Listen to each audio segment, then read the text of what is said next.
There you go. All yours. Okay, we're recording. Yeah, and there won't be any blackouts this time. Hopefully. Well, let's go. Okay, I gotta remember how to do a southern accent. Shameful. At some point, the text on the signs turned to insults. Fool. You don't even know who you are. That is uncalled for. Yeah, rude. Stop following these signs. But I want to. Yeah.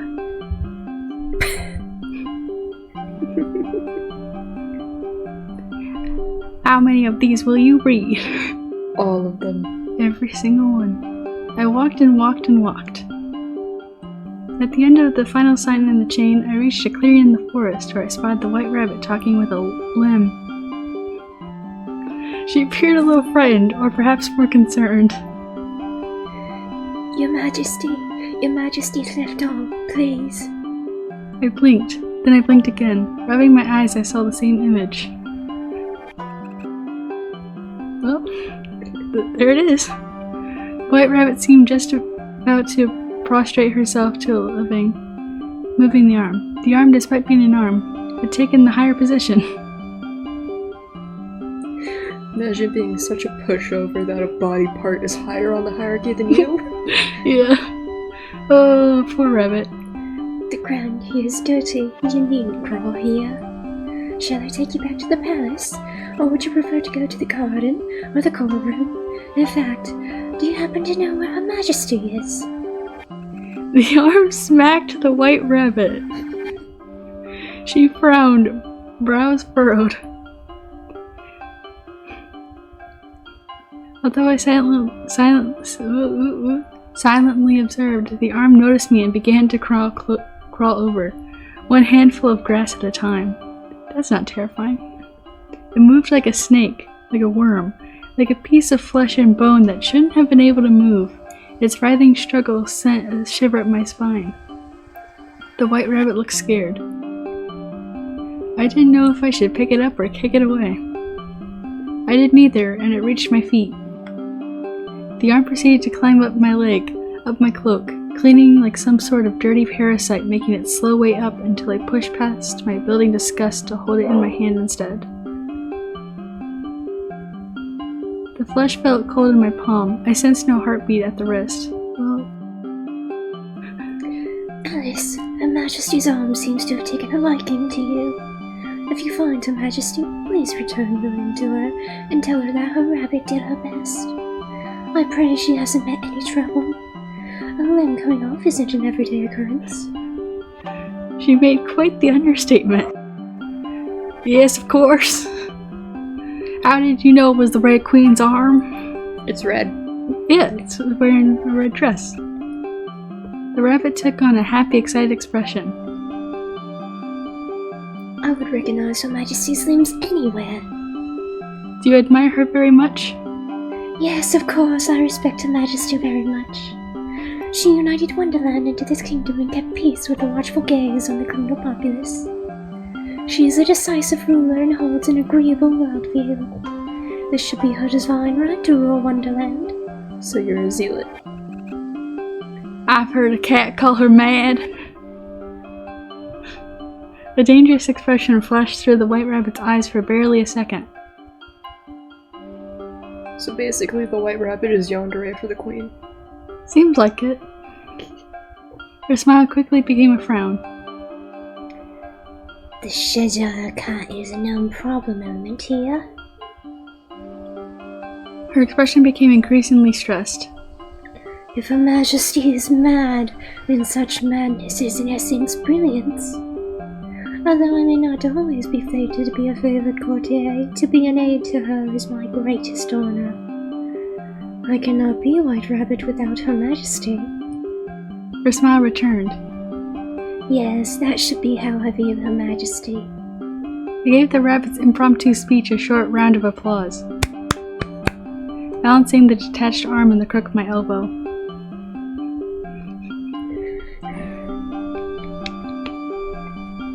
The rabbit became flustered. She must like you very much. For a second I thought that was me, sorry. Yeah. All rulers had their dissidents and supporters. A certain man once said that a ruler was better feared than loved if she could not be both. Despite all that the White Rabbit said, I knew a little more about the Red Queen. The Red Queen is the ruler of all this land. What's your job, White Rabbit? Yes, she is the highest ruler of Wonderland. I deal with a little bit of everything. Administrative matters, legal matters, and the personal matters of important people. Haha, since we met a few times, I could say I'm important, couldn't I? That's right, Alice. Huh? To my tepid chest, I received a response that made me pause. The White Rabbit took out a watch and jumped in surprise upon looking at the time, quickly returning the watch to her pocket. Is it this time already? I'm afraid I must be off again if that will be all. Thank you, Alice. I hurriedly bowing a few times, she dashed off back to work. There's gonna be a lot of dog barks in this. Yeah. Having obtained one limb, I searched around for another. Before I knew it, the day passed. I looked toward the sky where the sun had begun to set.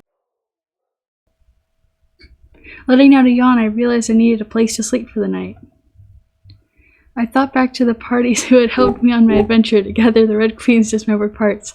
Surely I could find one of them. Only one option. Yeah. Well, I headed back to the Hatter's Palace. Palace? Place. The moonlight filtered through the trees and lit the table. The tea and cakes were all put away. As before, I found her at the table of tea stuffs. She nursed a cup of tea and waved at me upon spotting me. Just in time for tea, Alice. From the sky, tea time should have already passed. Perhaps this was more like supper time, so I only flashed her a smile without saying anything. I've returned with a limb. Congratulations! She grinned. I handed her the Red Queen's limb, which began to move upon entering the Hatter's hand. Holding it away from herself, the Hatter seemed to think of what to do with it next. She kicked a dog cage out from under a chair, clicking the metal hatch open. She tossed the limb into it and quickly flicked the cage shut again. The Hatter sneered. Sit down. I'd be a poor host if I didn't let you sit. I plopped down on the armchair. This was my chair now. I claimed it. It's mine. I glanced around and found I didn't see the two puppets that the Hatter wore on her hands earlier in the day. Oh, she killed them. Oh no. Where are your friends? I gestured with my hands. They've gone home for a bit. Marge lives all the way over there in a house with ears. As for whose ears they are, I haven't a clue. Are you hungry for rodent, Alice? No. If you say so, Alice. She poured me a cup of tea and slid the tea cup and saucer over to me, nearly spilling it all over my lap. Soon after came another plate. On the plate was steak and vegetables. I always love being served meat in a horror game. Yeah, me too. For a brief moment, the Hatter appeared lonely. Was the cat your friend or something? With her, it's possible. Very possible. I should hope this isn't rodent, is it? She winked with a grin. Excuse me. Is something else? The Hatter didn't continue, but glanced over at the Red Queen's flesh. No, thank you. Yeah. Because I'm doing the British accent, I just keep... And now there's meat. It's just Sweeney Todd. Oh no, not Sweeney Todd. It's just Sweeney Todd for me. It's meat pie. Yeah. My eyes followed the path of her gaze, not spotting any steak-sized slabs of meat sliced off from the torso of the queen that I saw it. I let out a sigh. What if she has regenerative powers? Oh no. Her eyes were narrowed. Taking a knife and fork, I cut the steak and moved a piece to my mouth. It tasted like beef. Compliments to the chef. She smiled. Well, thank you. We ate together. For a hatter, her table manners with the forks and knives were impeccable, but each time I thought to compliment them, she went and said something odd again. The hatter was a mystery to unravel. I don't have a place to stay for the night, so I wanted to ask if you would put up with me for the night. I put up with you all the time. What difference does night make? Where I come from, people sleep at night. Sleep? You can sleep underneath the table or spread a blanket on the ground, or just sleep on the armchair you're sitting in now. Isn't sleep just when you pretend to be dead like everyone else? Is that why you don't sleep? The hatter had terrible bags under her eyes, as I doubt she slept too much. She could only have been sleeping too little. She frowned, upset. Look at the time. Is it really time to sleep? Napping at tea time will destroy your inner clock, don't you know? Morning, afternoon, evening. Since it's all tea time, it's better not to sleep. I thought you didn't care about time. The hatter sneered. Time doesn't care about me.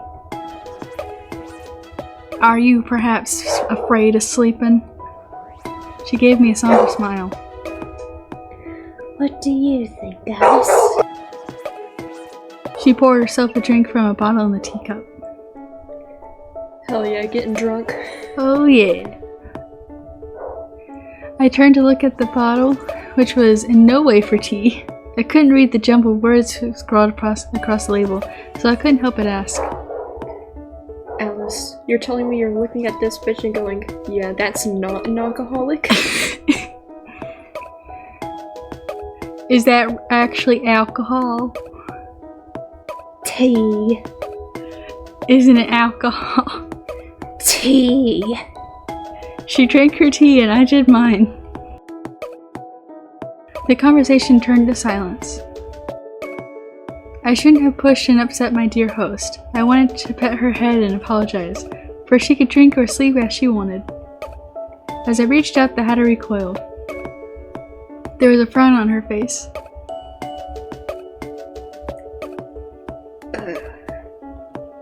She pushed her chair back from the table, taking the chance to move away. Then she dipped underneath the tablecloth, rummaging through her stuff with a rustling noise. When she popped back out, she held a blanket, which she tossed my way. Her expression turned even more distraught, her frown wobbly. Didn't you want to pretend to be dead right now? Go, play dead. Catching it in my arms, I smelled a sweet scent from the soft blanket. The sky was dark. I started to feel sleepy. Hugging the blanket a little tighter, I had experienced a long day after all, so perhaps it was time to go to bed. Good night, Hatter. I wondered if she was mad, if she would respond, but she did. Good night, Alice. I leaned back comfortably in the armchair and began to sink. Sinking. Contrary to my earliest expectations, I didn't keep sinking forever. The background art is really pretty on this. Yeah.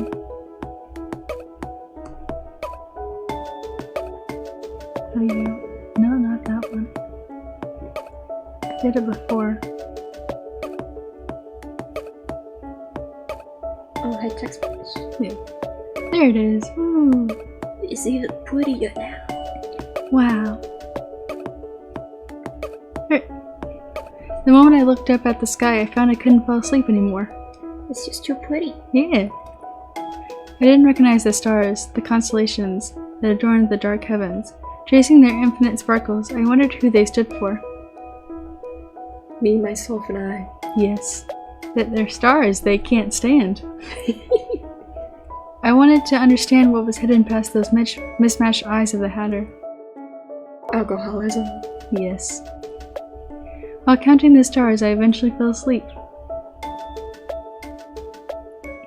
I dreamed of falling. Unsurprising.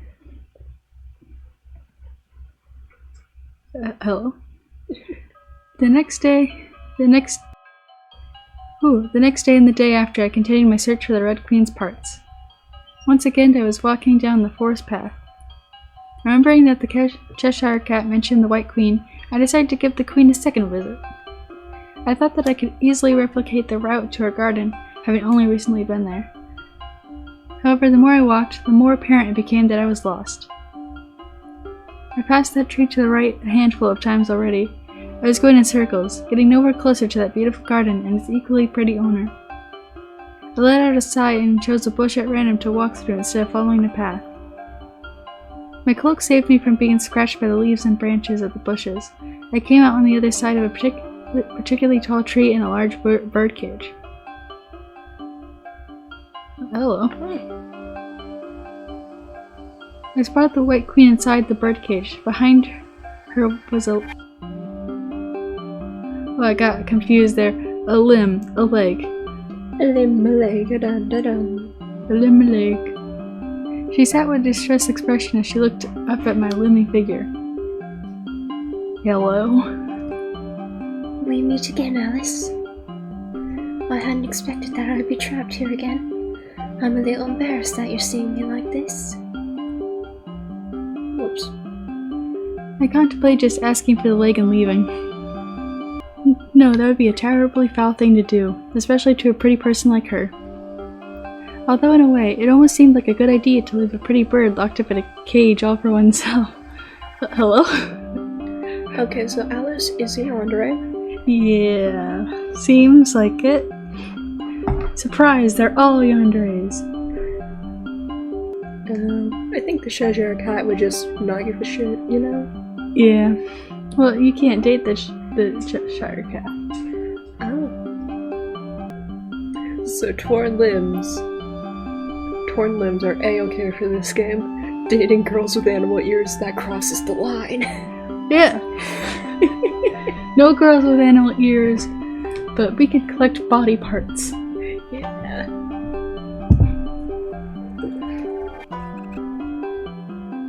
After all, how would you catch her if you let her go free? Gee, Manelli Alice. Is that the right queen's right leg? So it would appear. To find the Red Queen, you may have to find her parts as well. Even so, she should be able to help you find your way back home. I'm sorry, Alice. Don't apologize. The key to my prison is atop the towering tree. Would you help me open this cage, Alice? Yes, of course.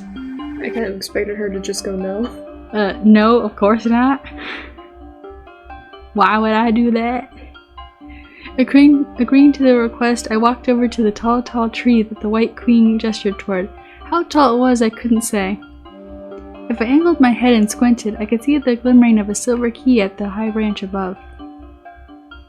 I circled the tree, the front and the back, the sides left and right. They all looked equally hard to climb. I'm in heels. You see, this is when I would go the brute force method. Because the key is on a branch, right? Yeah. It's hanging on a branch. Yeah. Go to the opposite side of that branch from the tree and just start whamming the tree. Yes. It. Yes. Smack it, kick it. Yeah. Eventually it'll fall. Eventually. Birdie! As I pondered how to scale the tree, a little bird appeared. It was fat and pink with beady eyes and a tiny black beak.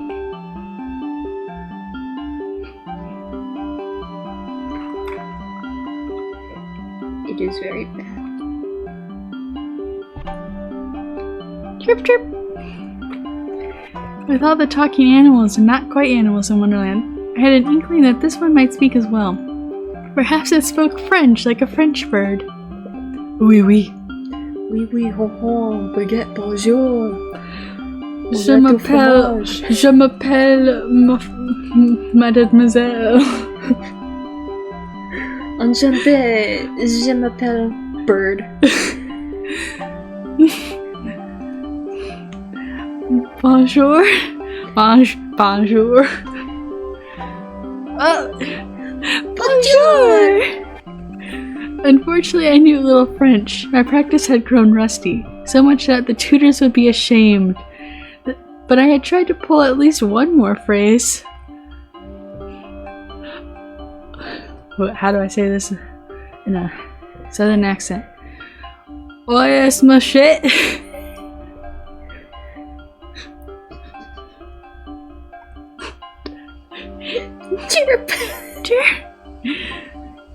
must have said the wrong words as the poor bird began to tremble. She said, "Where is my something?" Yeah. Hold on, I'm gonna... Was that cat? It could be. Where is my cat? Where is my cat? Time to look up what chat is in French. It is cat. I've only seen it spelled, chat. Pretty poggers, right, chat? Yeah, but, look at the ones right under it. Oh! Oh! Uh-oh. I would chirp too.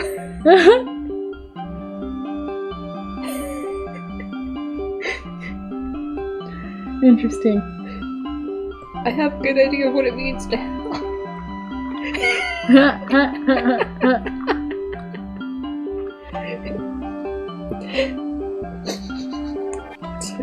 Two very different. Yeah, very different. Very different.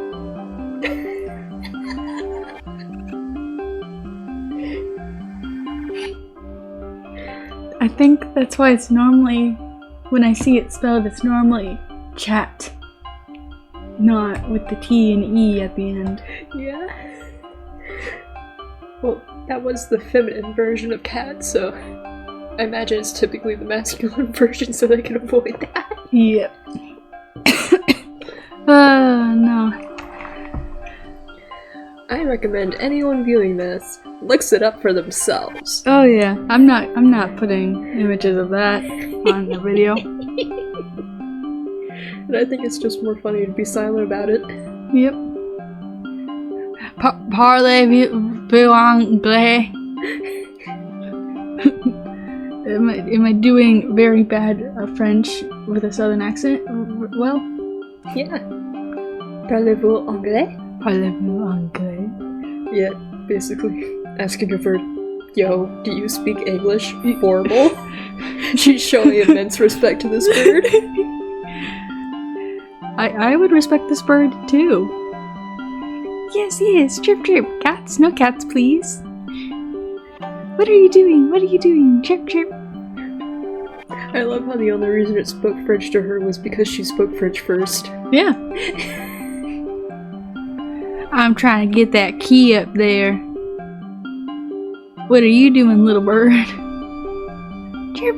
Just having lots of fun every day. Not doing anything in particular. Not doing anything in particular. Well, I know what my role would be.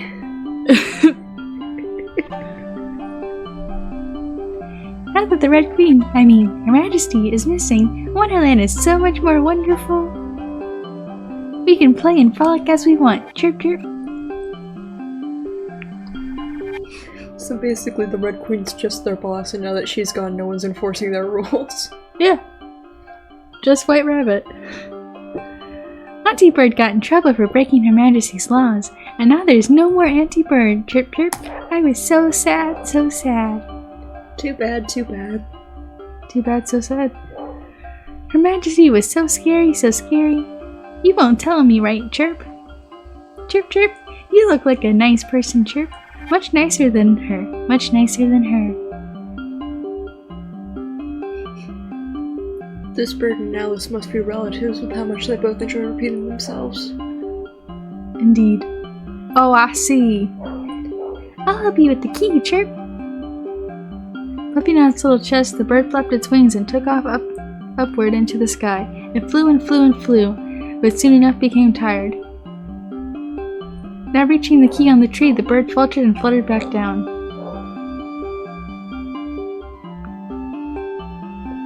Sorry, I noticed there was a free 10-piece McNuggets promotion on the back of the cup. Oh. I got distracted. Understandable. It dipped its head in disappointment. Sorry, I couldn't do it, Chirp.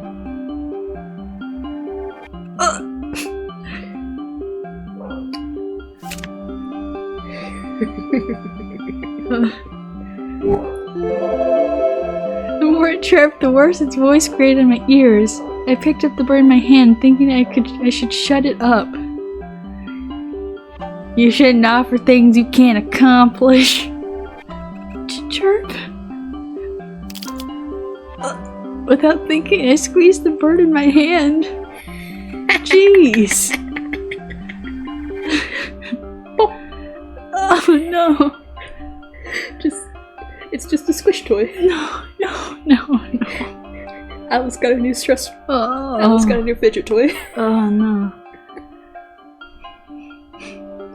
It let out a strangled cry and pecked at my skin, at any skin it could hit, squirming and wriggling before it went still between my fingers. To kill a bird with your bare hands? How else is she gonna show off that she lives? Anyway, we're going the Alice psychopath route now. Okay. That is a route. There are 3 endings. And we're going the psycho one. Yeah. There's the Alice is a psycho. You date the Mad Hatter. Or you date the Red Queen. The White Queen.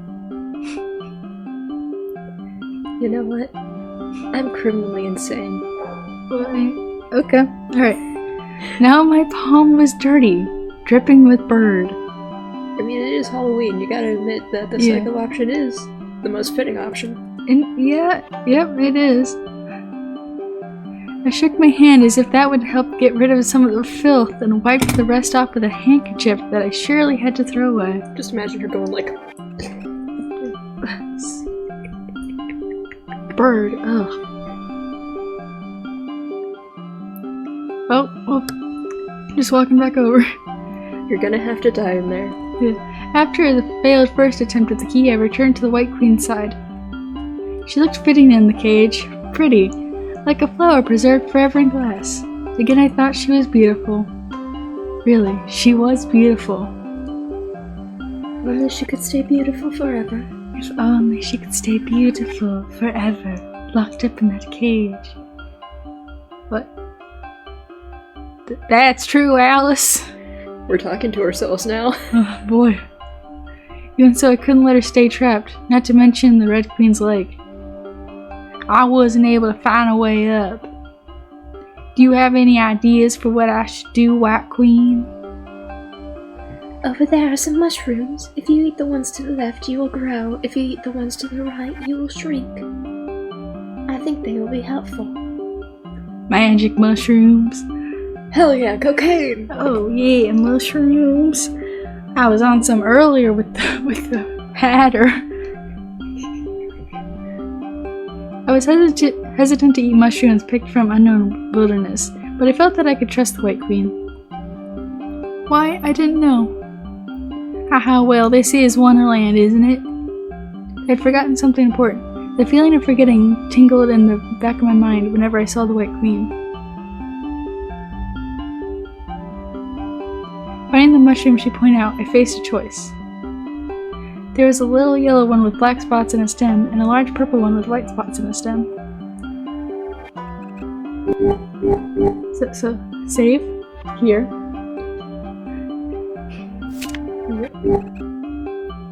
Anyway, down I go. Yeah, eating a mushroom from the right, I immediately began to shrink. The world around me swelled in size. I became tiny, so tiny I could disappear. Before I could look around, a gust of strong wind blew me off my feet. I picked myself up from my feet and saw a monstrous bird before me, looming over my body with a great shadow. The bird revenge time. No, I had been the one who shrank, so the bird was not monstrous. I was simply diminished. The ground trembled as it stepped toward me, as if to step on me. I rolled just out of the way. Chirp, you killed her. Damn right I did. Who again? Cheap! My unintentionally voiced question was a mistake. The bird lunged at me. I made a mad dash out of the way, just barely avoiding the hurtling mass that came my way. Just as I gasped to catch my breath, its clawed foot slammed down me. A talon pierced through my shoulder. I heard bone crack. The bird grabbed me and threw me like a rag doll to the ground again, forcing the air out of my lungs. Pushing down on the screaming pain in my body, I focused on my racing heart and tried to get away, only to be hit by the bird again. I bit through my tongue in shock and choked out a mouthful of spit and blood. His beak snapped around one arm and tore. Rip. Ah. The bird crushed down on my leg and pulled. Next went the other leg. This is what you get. It's a bait a la Red Queen. I screamed with a mouthful of my blood, checking my limbs across the grass. My remaining arm extended forward to grab the ground and try to get away. My consciousness spun. I didn't know which way I was going. I just needed to get away. I needed to drag this body away somewhere. Everything turned so cold already. I was going to die. I was going to die like that little bird I just killed. The bird stepped on me with all its weight and with 3 vicious stabs chopped off the last arm into a pulp. Crack squelch. This bird was a monster. I only killed a little bird. How dare this bird try to kill me? I twisted my neck to look at the thing that would kill me. I was going to kill this thing if I had a chance. With one thrust, its beak gorged through my head. Splat. Fun. Dead end. Dead end. Death too. Yeah. Cryptsy 92%. Yeah. Anyways, time to kill another bird. I ate a left mushroom and immediately began to grow. My line of sight rose higher and higher as if I was a bean sprout. Once it stopped growing, I could reach the top of the towering tree if I reached out my arm. Fantastically, my clothes grew with me. Wow. Wow, how convenient to keep the PG rating. Just like in the movie. Yeah. I cautiously pinched the silver key and removed it from the tree, holding it lightly as to not break it with my now giant hands. The key I now had, but the cage I could not open. I was much too big.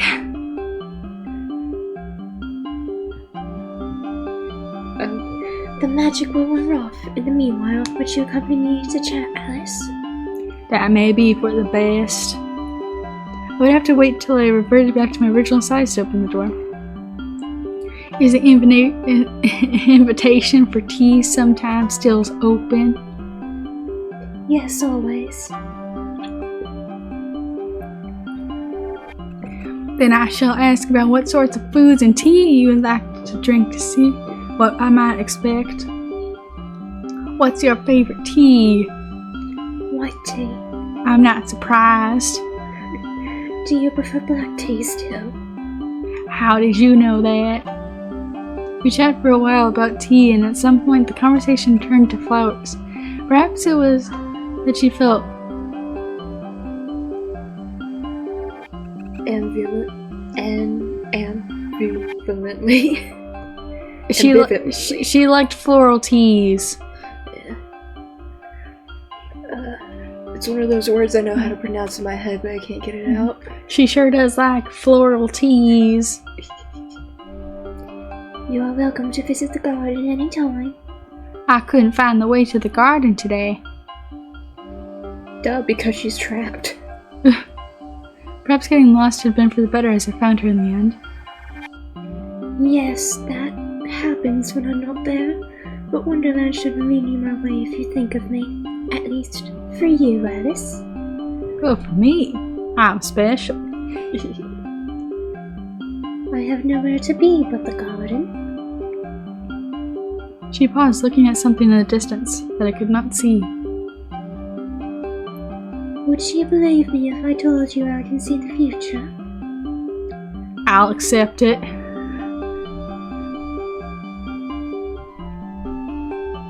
Do you know I killed a bird? Well, if she can see the future, does she know what ending I'm headed towards? Probably. You just keep your pretty mouth shut and maybe you'll survive. Maybe. I looked her in the eyes in a certain calm surety. I didn't feel that she would lie, yet I couldn't quite believe her words either. I wondered what I had forgotten, what I was doubting. Rather than answer, I decided to play along. Can you change the future you see? Why do you ask? Otherwise, isn't it lonesome? I don't believe that the future is predestined, but the solitude of such a power would also be the fate of a queen in this world. Her words sounded contradictory. Even for the Red Queen. Especially for the Red Queen. The White Queen spoke of fate as if still trapped by something more than just this birdcage. I couldn't understand. We talked a little longer. I felt a tingling up my arms and began to revert to my usual size. The world warped and finally plopped back into its proper place. I trotted around to check that all was well.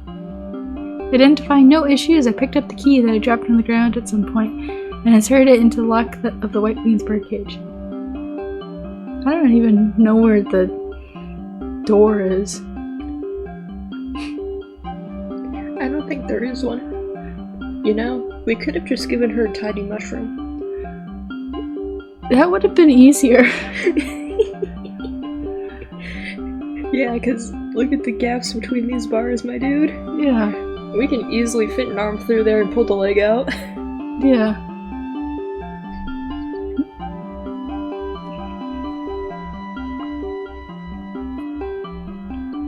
The White Queen stumbled out of the birdcage. Her legs still wobbly from sitting in the cage for so long. She let me hold her steady till she rebalanced herself. Thank you. You're welcome. I ought to return to the garden now, but my invitation is always open, Alice. I'll see you later if you're willing. Yay, leg.